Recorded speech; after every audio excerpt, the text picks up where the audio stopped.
Welcome back to Kill the Computer. My name is Caleb. As every week, I am joined by my co-host, June. How you doing?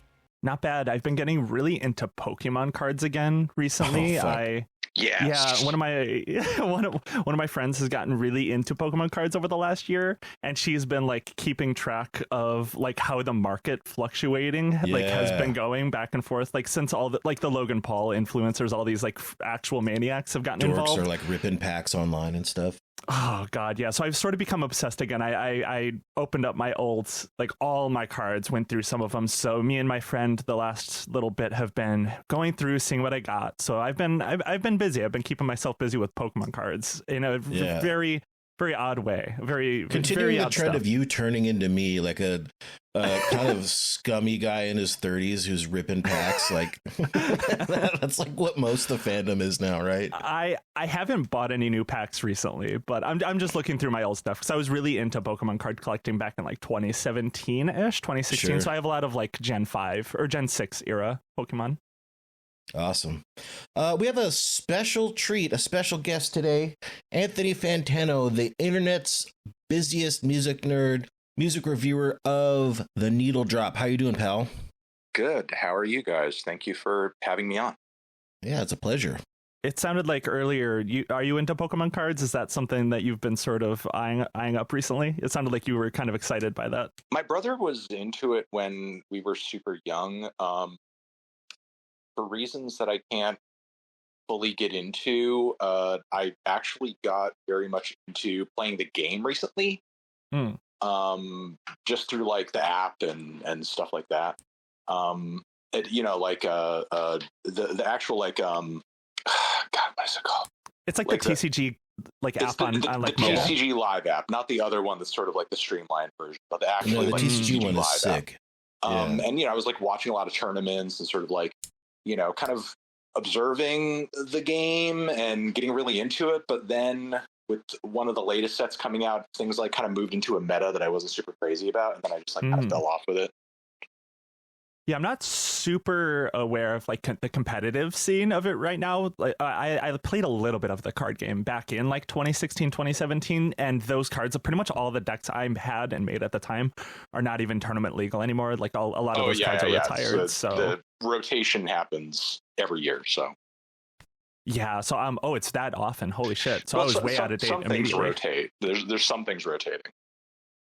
Yeah, I've been out of it a little too long. I'm just fascinated to see what I have that's sort of like, big on the an aspect of it that I've been fascinated by is my friend was also telling me a lot about like the odd. I think we're going to do an episode about this in the future. We're going to put one together, but there's like an odd sort of like auction app. Like how demonic it is. Is it the Whatnot app? It is Whatnot. And I've just been fascinated by this like marketplace and like the type of like just the world of like online auctions. So I've been digging into that as well, like alongside getting into Pokemon cards again. Yeah, I was actually approached by them to like maybe do some kind of tie-in or something, because they auction all sorts of collectibles over there, and I think maybe they haven't really responded. I think maybe their intention was to sort of like have me involved in like what's maybe going on that front as far as like maybe music is concerned on the platform and stuff like that. But then recently I saw videos. I mean, knowing how the app in kind of concept works, I just sort of my first reaction was like, okay, so is this just basically eBay? But for people who just want to do it through their phone. It's like live action eBay. Well, I was going to say, like, when I saw actually what people were doing with the Pokemon cards, stuff like that in that community, I was like, oh, this is eBay with no rules. Like if eBay were Mad Max, this is eBay. Yeah, no, it's like a very demonic, very Hitler app. That's crazy. I didn't realize that they would approach people to like be creators on there. That's fascinating. That's actually good to know that's sort of like a marketing approach that they do engage in. I think it sort of depends on whether or not they sort of this site and platforms like it sort of because I've been approached by I'm trying to think of like other examples I could probably cite that you guys might laugh at. Probably like Polymarket. I've gotten Polymarket. I'm thinking of something totally different. One time I was approached by Rumble to like start like streaming and doing content on there. But then when I actually like looked further into it and I saw sort of the reputation, I was like, okay, I don't know so much about that, but you know, and whatever interest they might have had in me at one point is probably long gone at the point now that the things have been a little more solidified and they kind of cater to a very specific audience. But it's sort of funny to think that like at one time, and this was years ago, that maybe there was like some kind of,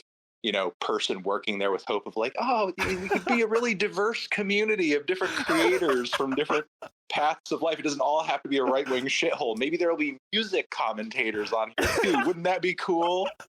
And turns out they just wanted streamers that would get people killed every 6 months on there instead. That was their angle that they ended up with. R.I.P. to whoever that bright-eyed, bushy-tailed, you know, marketing person was who had hope for the future for Rumble.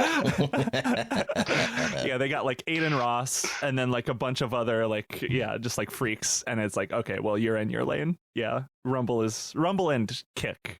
Kick's the streaming one, right? Both of those are sort of like Kick's intertwined. the gambling streaming website. Yeah. Oh God. Awesome. Well, we're here to talk about couple things. We're talking about AI in music and the couple little side quests, I would say. What Anthony is your experience with Suno, and how do you feel that that's kind of changed things in 2025? You know, it's been out for a bit longer than that, but 2025 was kind of the year of AI slot music. For listeners that don't know, do you want to describe what Suno is really quick? Yeah, it's probably a good idea. Yeah, it's like an LLM based interface where you can like text describe what kind of song you want to hear, and then it'll just kind of crap something out. But it's gotten a little bit more advanced where you can like do more, where you can kind of like integrate it with your digital audio workstation in some way. So for context, I don't use it. I did pay for 1 month of it to like explore the features for this episode, but of course I would never actually use it. But like, it's gotten a little more advanced because you can actually like, if you wrote like a riff or a song, you can upload it to Suno now and then say like, hey, write a melody for this, or write some lyrics or harmonize or this or that. So it's actually gotten a bit more advanced than it used to be. It started out as just like make a adventure metal song about Jeffrey Epstein, ha ha ha, and it would just like make you some awful, terrible thing and they still sound really bad, but it's gotten a little bit better. That's basically what it is. It's like ChatGPT for music. And also, Microsoft spent billions to integrate it into Copilot for some reason that we haven't figured out yet. Oh my God, I didn't know that. Yeah, pretty recent development. Yeah, no, do you have any experience with it, or like no, like in terms of like, yeah, the music world? Like, it seems like there's a lot of people that are trying to like really push it. I don't know if you guys saw like a month ago, the Jasmine Rice girl was like really pushing for like using Suno. She's like, I work for Suno. The person you were bullying on Twitter for a while, June? I was bullying a little bit. Yeah, it's like she was really once a week when I log on. Was she that young girl who had like sort of the dyed hair and everything? And she was talking about how she, you know, grew up without many resources and therefore Suno is important. Exactly, that same person. Yeah, I'm looking right here just because it's really great if you don't have access to resources. The best thing that you need is a $30 a month subscription service that you don't own, right? Right, exactly. For awesome. Music that you, from what I believe at this point, you can't even copyright. Nope. Yeah, that's absurd. During that whole like meltdown she said one thing that really stuck out to me, that I feel like I can't understand how people actually view like AI tools, especially AI music tools, this way. But she says here, different tools for different use cases. Sometimes you want to use a Polaroid camera, and sometimes you want to use an iPhone. Like I said, these tools can all coexist and in fact complement each other. So she's saying here that like using Suno and like making your own music is just like using a Polaroid or using an iPhone. Like, they're just tools. And it's like, that's not really what's happening here. That's not really at all like a fair comparison, I think. I will say they, it seems like they got pretty aggressive on like doing outreach to content creators around the time that they launched the new Suno Pro, which was the thing where you can upload your own music and like it's not good. Like, again, I never downloaded anything off of that except for just to try, because there's like so many features that it says it can do. Like, ostensibly you can upload a track and then it'll think and then it'll spit out the MIDI. And if you don't know what MIDI is, it's like the musical instrument digital interface. So like a sound, it'll take the notes and then you can import that into your workstation or whatever. It doesn't do that at all. It's really fucking bad. Or there's like other things where you can like rip the stems from a song, meaning you can separate like the bass, the vocals, the guitars, and the drums, and it does an okay job of that. That's actually not anything new. That's been around for a while now, but they were trying to like really reach musicians to use this as like an actual tool, as opposed to just like a Bored Ape profile picture dusty masturbators that use this for like just meme music or whatever. Yeah, I don't know how successful it's been, like that reach out. I haven't seen too many people like successfully pitch it. It seems like whenever someone admits to using it, there's like a lot of pushback from those people. Yeah, we'll talk about that a little bit later when we get into some of the more notable artists. Yeah. But yeah, what are you seeing on your end with all this, Anthony, as somebody who reviews music? Yeah, I mean, my experience of it is just purely, I would say, outside, as somebody who's just kind of seeing this stuff and running across it, just by chance in my feed. And sometimes it does grab my attention, like, oh, maybe it sounds a little bit better than I expected, or maybe the idea that somebody put into the prompt is kind of funny. But that's kind of like a rarity, because most of the time when I'm running across this stuff, it's just like the worst, most generic, ugly slop, and I'm just trying my best to tune it out and move on to the next thing. It's just like it's just like a tumbleweed crossing my path as I'm like walking down the road. Essentially, like it's just filler in my internet experience. Yeah. That is the interesting thing, is the people that I've seen that have tried to use it seriously, take it seriously, and make music with it, never is really good or interesting on any level. But the only ones that are like decent quality, and like I just mean like an objective sense, like it doesn't sound corny, it's like not like day one level music, are like the meme songs. Yeah. Like the ones that are, like whatever, Jeffrey Epstein type shit, like just the stuff that you might have come across with using AI. A sort of theory on that. So I'm recording this at my mom and dad's house. I drove out here to record this because I had some other stuff I was doing out here. And I decided to listen to some of the more prominent AI artists. Zanya Monet is one of them. She's the VTube, whatever you want to call it, persona.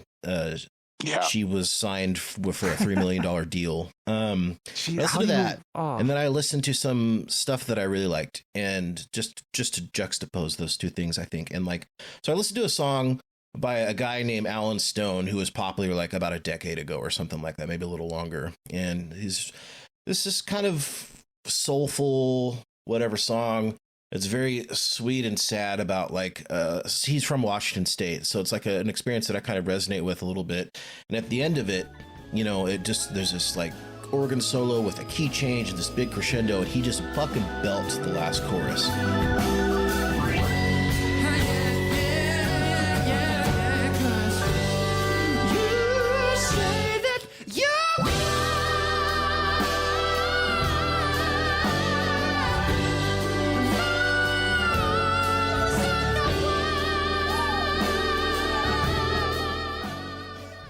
And it is wonderful and powerful.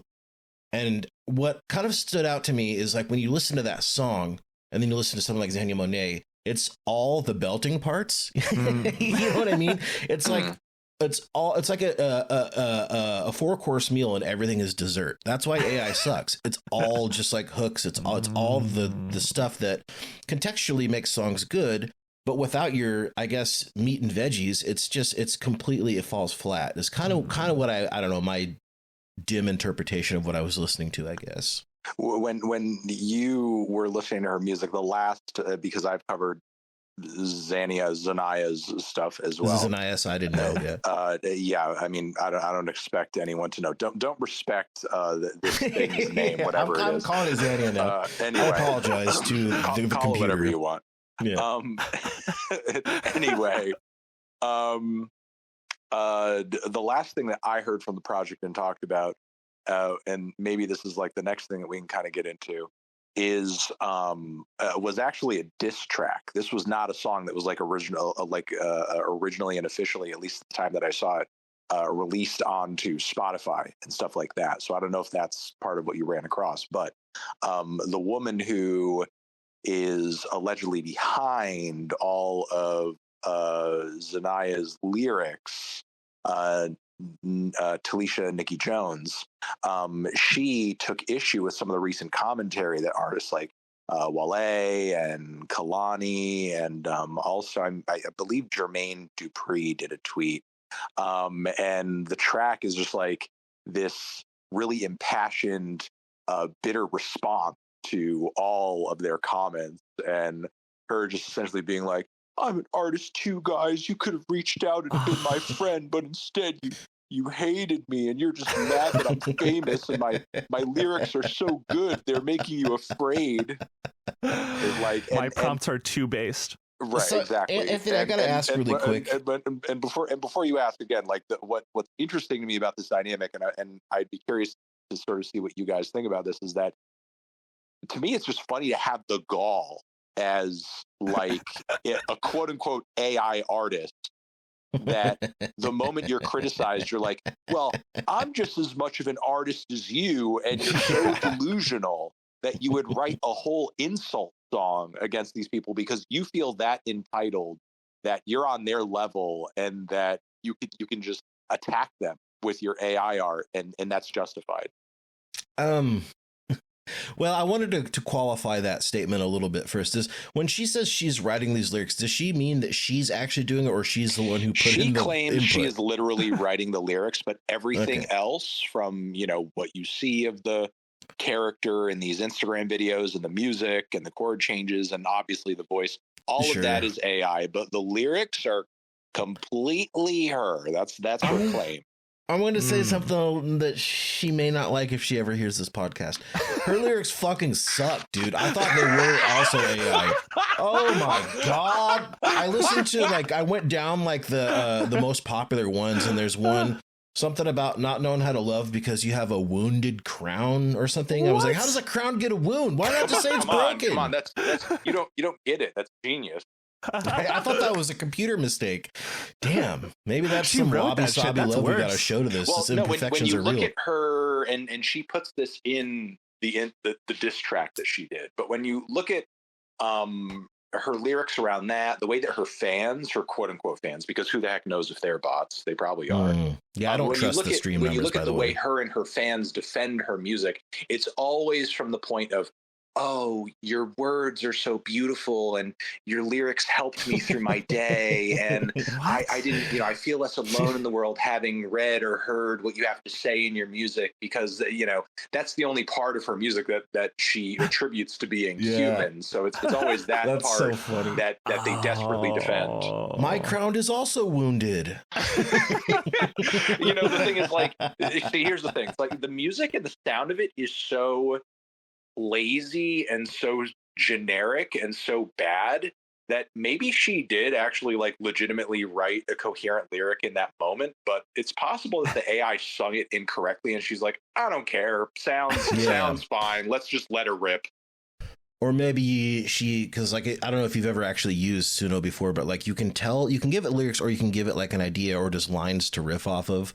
So maybe it was she came up with a couple of the lines and it filled in the rest or something like that. I don't know. But I feel like that someone making AI art would, or AI music in particular, would still be if the AI filled in half of it, I still wrote it. I have a feeling someone like that would fall. There's no reason to exactly trust the this. thing, because the thing is, if you really care about the human psyche and human sentience in art in all ways, why are we just drawing the line at lyrics? That just sort of seems kind of arbitrary. How can you sort of like sell me on the idea that you're a real, true artist who cares about real, personal, human creativity when you're willing to just basically. I'm trying to, find a term here that feels proper for the situation, but essentially, quote unquote, hire out every other aspect of it to AI except the lyrics. Mm-hmm. Yeah. Well, it's just like, I don't know how to say this without sounding like a fucking asshole, but whatever. Like you don't have to be particularly talented or good at music to create, and you don't have to be good at that to create powerful, good things. You can be really shitty at your instrument. There's entire genres, punk rock, where you are bad at your instrument, and that's fine. That's a part of it. Or you could be like fucking Tom Waits and sound like a fucking garbage eating maniac, and you can touch the hearts of millions. And so that's kind of the thing. Like some of my favorite musicians or bands, like they, like objectively speaking, horrible mixing, horrible, maybe like no voice training at all. Like one of my favorite fucking musicians just of all time is Lou Reed. His voice, I gotta be honest, kind of sounds like shit. But I appreciate that awesome. Because there's so much humanity in like there's so much behind everything he writes, or he's just like interesting, and there's like that uniqueness of his voice. Wait, I wonder if so much. Sorry, I'm just thinking out loud. I wonder if my Suno account is still going. I want to see like if you can't tell it to emulate artists anymore. I was going to say, because they had that lawsuit, I was going to tell the Suno to try and make a Lou Reed song to see what it would do if it would just like crash the website. Well, the lawsuit is settled now, and I feel like it's only a matter of time before that sort of like comes back. But with some kind of implementation where the record labels are basically allowing it to happen with kickbacks, it's like, okay, so you're actively having the model train itself or spit out music that is like this artist that is on our label. We're going to get some kind of residual for that. So I'm going to back up a little bit and talk about that lawsuit. And just so Suno was founded by a guy, I believe he worked at Anthropic or one of the other AI companies. And his job was like, his job was like doing audio transcriptions for like meeting notes or something like that. He's like, well, if we could do this, then we can do music. And that was kind of where he got the idea for this, and then got huge money backing it or whatever. They have never disclosed, at least their initial training data has never been disclosed where they got it. So even within the lawsuits, part of the settlement was they didn't have to disclose that, which makes you kind of understand that, that's completely stolen.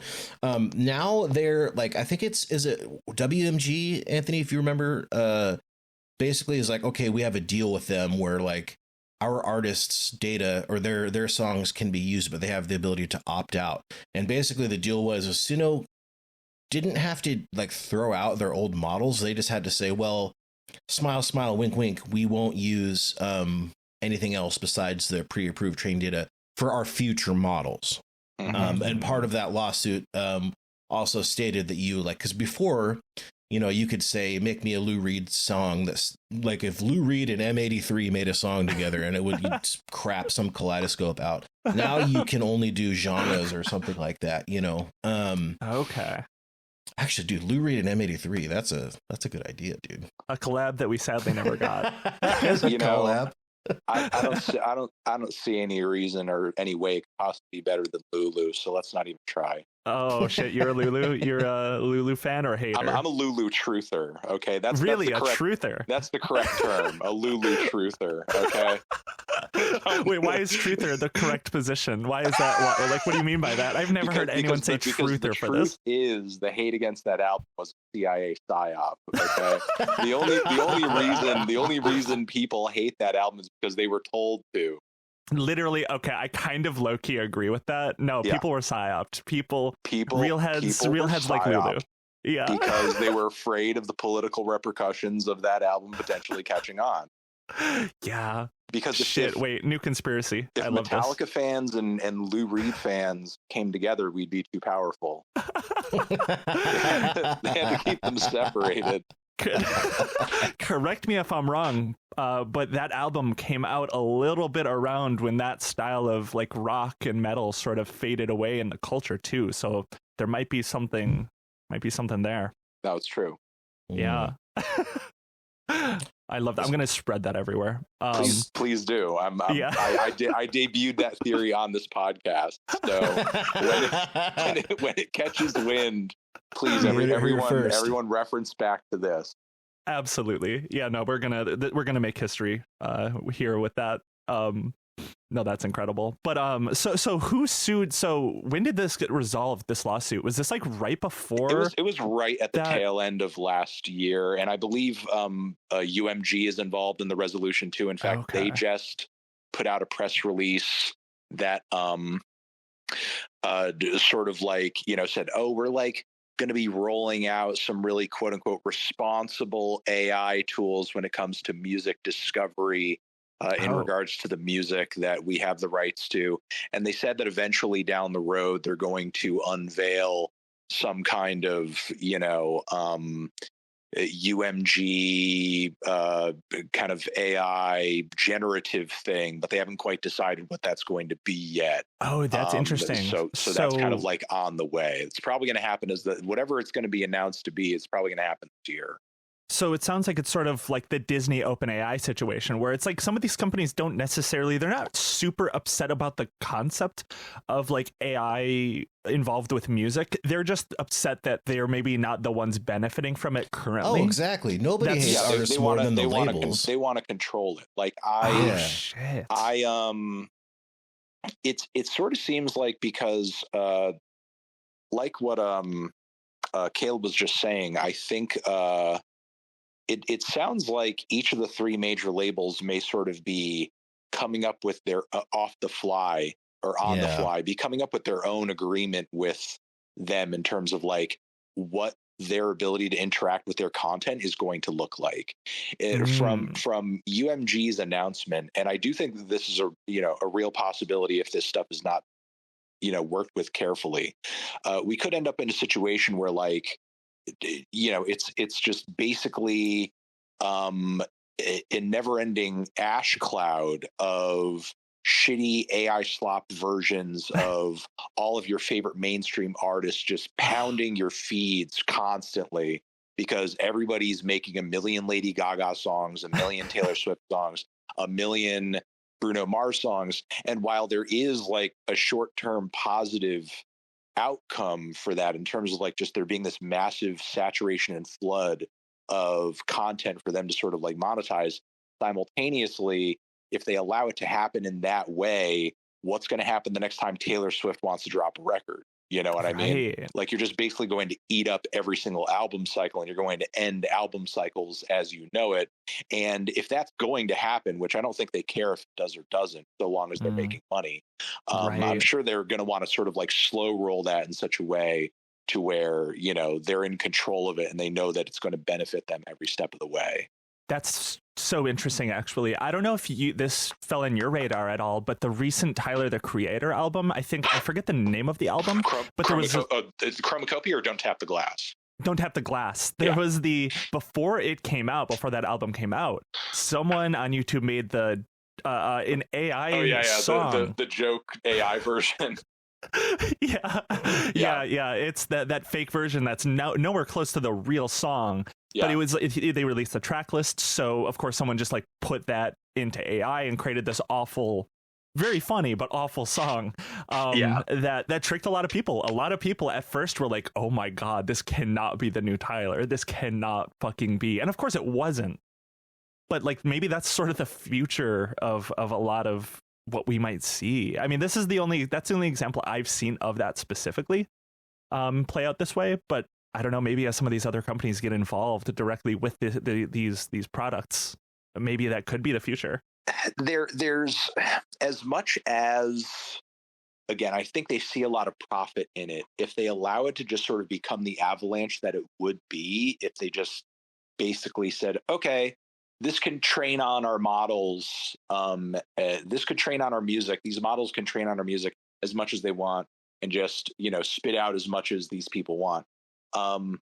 Again, it has a real threat, or it has a real possibility of like overtaking and drowning out the actual artists they've invested in and signed on these labels. And it's either going to eat into their profits or eat into their success by virtue of creating music that, maybe not us, but like some of the fans of these artists view as being as good or on par with these artists. And maybe they'll just be like, well, why am I waiting for the new Taylor Swift song? I could just generate 5 that sound just as good as anything that she's ever made. Either that, or you're going to have people who are making music that is a parody of these artists, and it's going to create a situation where their music is seen as unserious, because you're going to see times where the parody overtakes the quote unquote serious version of the song. I would say in even maybe not more significant, but to me, a more interesting example of kind of the phenomenon that you just talked about, Tyler the Creator, is a much more obscure Taylor Swift AI song that I've run across that I think there's got to be some kind of like, I don't know, someone on her behalf or the label's behalf sort of like stamping this track out whenever it sort of like bubbles its head up, because I'm convinced that if more people heard this song, it would be one of the most viral things on the internet. But there's this amazing like 30-second snippet of an AI generated Taylor Swift song where it sounds like something from the Fearless era, and she's singing about how it's okay to leave a dog in a hot car, and it's just like, and it sounds flawlessly, and I mean flawless, like it's a dead ringer for Taylor Swift from that era.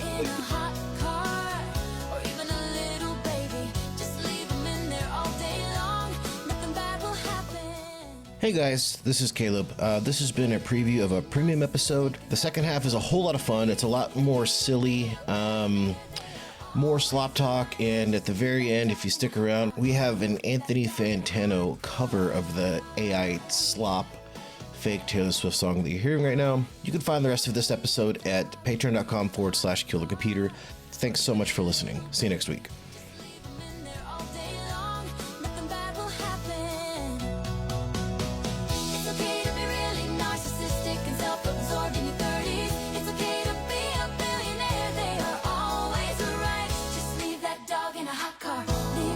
Dog